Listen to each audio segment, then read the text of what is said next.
Was he alternate picking that? Holy f***. It seemed like there was maybe a pull-up, but I could be wrong. I pick every single note. I don't do like a hammer on it. Okay, that answers the question. It's fine. It's fine for people to be better at guitar than you are. It's fine. I'm not mad about it. It's fine. Hey, my name is Dean Lamb. I play in the technical death metal band Archbar from here in Vancouver, BC, Canada. And today we're going to watch some really frustrating guitar footage, I imagine, because we're going to watch some stuff by Jason Richardson. And Jason is like one of those guitar players that I find he's kind of outside the rules of normal guitar players follow. Like, if you're like, yeah, you can't do this because it's so technically hard, or you can't do this because it's like so insanely fast, except for, you know, Jason Richardson or like Guthrie Oven or something like that. Like, there's really only a few people that I find that applies to, or rather it doesn't apply to, and this dude is one of them. I've loved his guitar playing since he was in the band Born of Osiris, and they put out an album called The Discovery, and the album is so good. So many cool solos. I love it so much. So we're going to check out some stuff from him with Guitar World today, and I imagine we're all going to be very bummed out about our guitar playing after that, so let's check it out.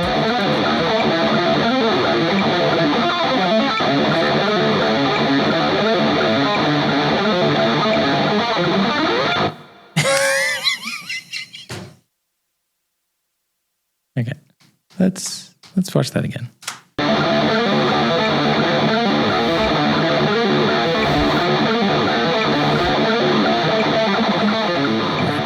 If you see me rubbing my arm in this video, it's because I just smoked my forearm on the door of my office, and it really hurt.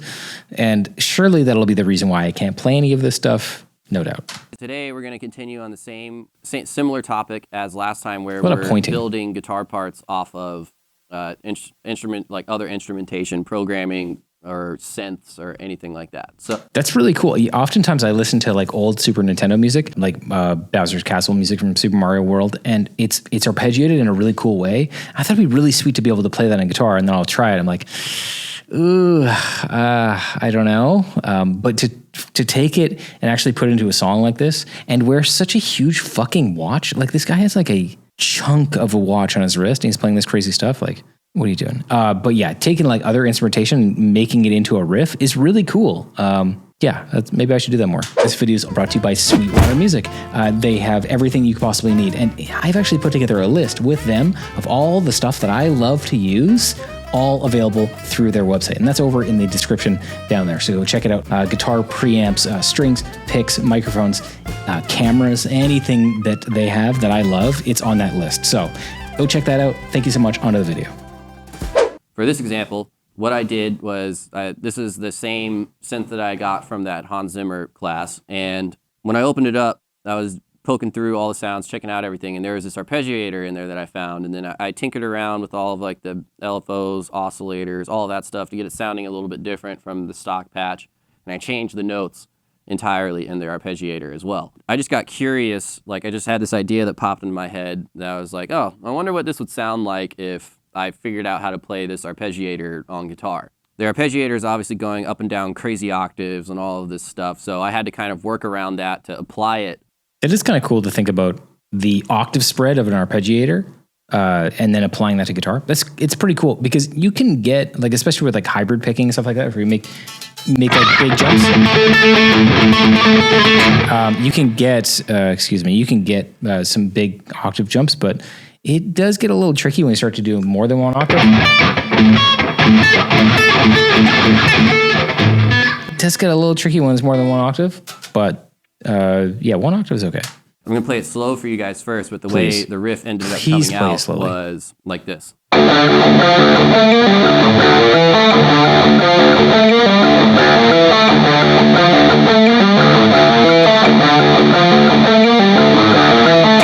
Okay, I'm just going to quickly tune down to match this, and I want to learn this. My guitar is not set up for this tuning, but that's fine.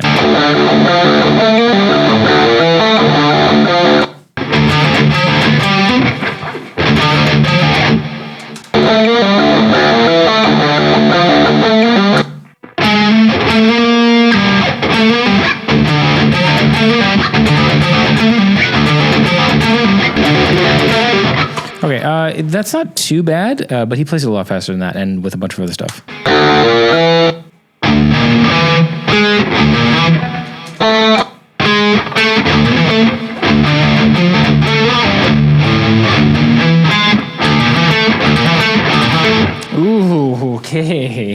Okay. That stretch is not fun. This is completely unorthodox. It doesn't really make sense. No. But that's what's cool about it, in my opinion, is like there's no right or wrong answer to writing anything. So this is just one way that you can take, something that was written on, well, literally I just held down the one key and then the arpeggiator played that essentially. And I figured out how to play that on the guitar just from looking at the way the arpeggiator is laid out and poked around with all the different intervals and stuff in there. That sounds like a really complex arpeggiator. How does that even make sense? Like what are you using? Like, cause I feel like most of the time when I see an arpeggiator, it's like simple arpeggios, you could set major or minor or diminished or whatever, but in different octaves but like, yeah, what the fuck are you using? And can I have one? Anytime I'm doing a pull off, like that's technically on the synth, that would be 3 different octaves of that same note. So it sounds kind of crazy, but I obviously like the riff is already insane enough as itself that I couldn't be going like or something like that in there. Oh, that's cool. Would not make sense or be realistic one bit at that speed, at least. This is essentially the pattern that's used throughout the whole progression of the riff. I can play that, although I feel like...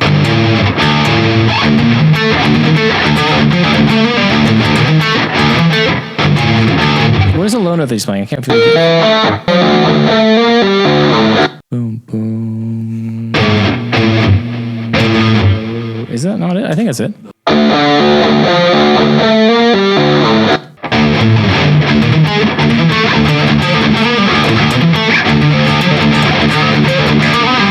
I feel like, yeah, it's fucking super cool. My foot is not high up enough to play this. I need to get this guitar closer to me. Yeah,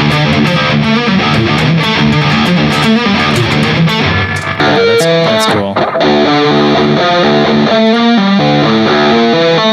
That's literally it. That's just one thing of it. And it just does that in slightly different ways throughout the whole thing as the chord progression carries on. It does that the first time, twice. I think I slowly just playing this. Holy shit, it's very helpful. And then to transition into the next chord, I change the notes a little bit and it looks like this.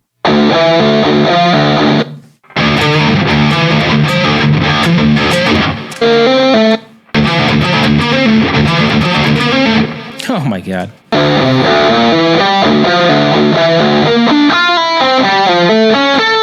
Oh, that's a cool. Let's learn that little arpeggio. That's really cool.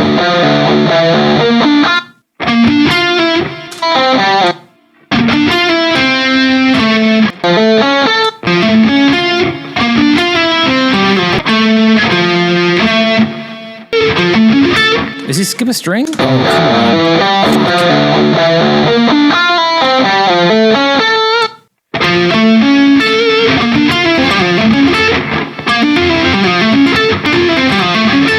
on. That's cool. That's a really cool arpeggio. It's a Dorian run. Oh, it's major actually. Yeah, right. It's major here. Lydian. But then it lands on your kind of Dorian, Ionian, Dorian, Lydian, Dorian, Phrygian, Lydian. Maybe not. I don't know what the fuck I'm talking about. It's very, very cool. That's the next chunk of it. And then after it, the chord progression drops down a little bit to this more kind of like evil chord tonality. Yeah, the evil one is very cool. Pretty much just took that same thing, but just dropped everything down one. You see like his hands, just like he could stretch his hands out so much better than mine. Fucking goddamn stupid hands. Mine, not his.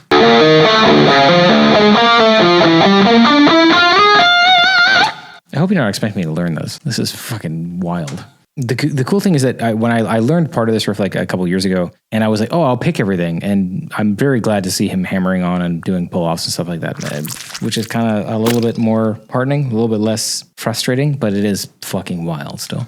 If I was to play this kind of thing too, I would definitely hybrid pick.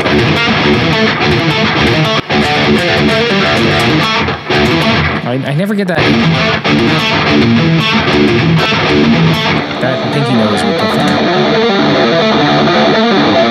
And then once you get it down, it's kind of just like you're like gliding. Like I don't even really think about having to hit this fifth right here. just the way the riff flows, my hand just lands everywhere it needs to. Oh, how nice for you. Oh my God, dude, it's so cool.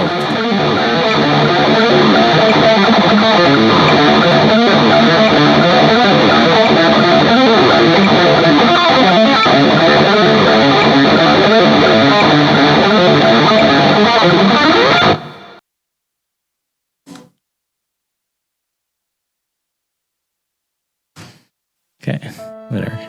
It's fine. It's fine for people to be better at guitar than you are. It's fine. I'm not mad about it. It's fine. I don't really understand why you would write something that crazy too. It's like, it sounds really cool, but holy fuck, you're just like setting yourself up for like being miserable every single night on stage. At least I would be so bummed out. I'd be like, okay, now we're gonna play this song. But all of his music is kind of like that. So I guess, what am I talking about? I don't know. That was Jason Richardson showing us how to play Tendinitis. And I feel like I got Tendinitis just by watching the fucking video. After we descend the minor or the half diminished one back to the, and then now we're at the E minor. Was he alternate picking that? Holy fuck! And we are going to descend that one. And then right after that one, you just goes right into another minor 7 arpeggio that's ascending. So.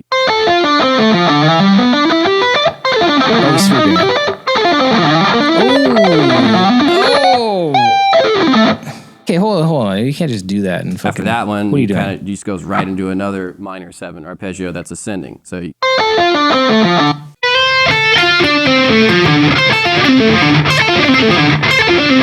Okay, so how's he doing so clean?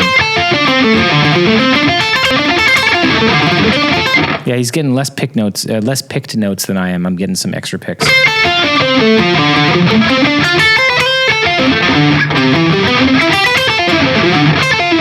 Oh, his sweeping is so clean.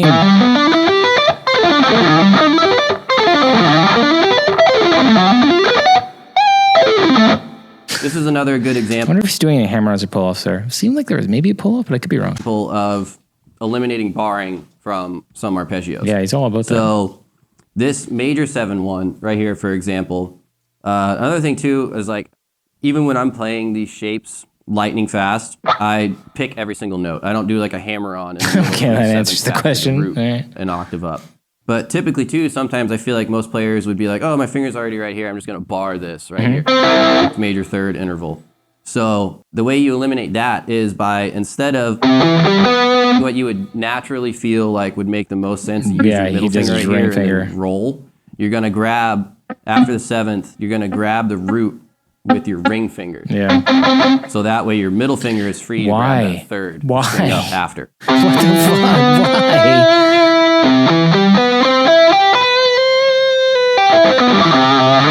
And then just so you guys can see that I'm actually picking every single thing about this. I'm sure you are. Even with eliminating the barring and all of that, and that extra note in there that you have to kind of like hiccup for a second to get.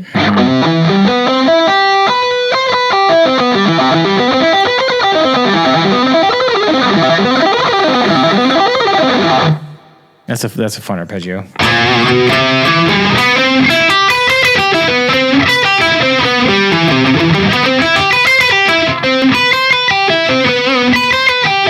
Oh my god, my middle finger does not want to play that. How would I normally play that? I wouldn't normally. I don't really still understand why, but I guess in this way. So if I was to normally play it.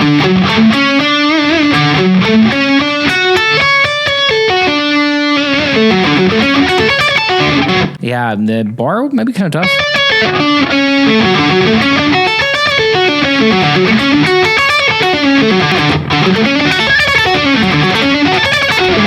Oh my god.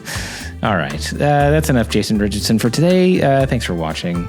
Yeah, if you want to check out the full version where I react to more videos like this, go check out my Patreon. You can sign up for $2 a month. Very, very cheap. And if you want to check out this shirt that I'm wearing, this Crows with Attitude, it's available at deanlamb.com. Go check it out. Also this hat. See you next time.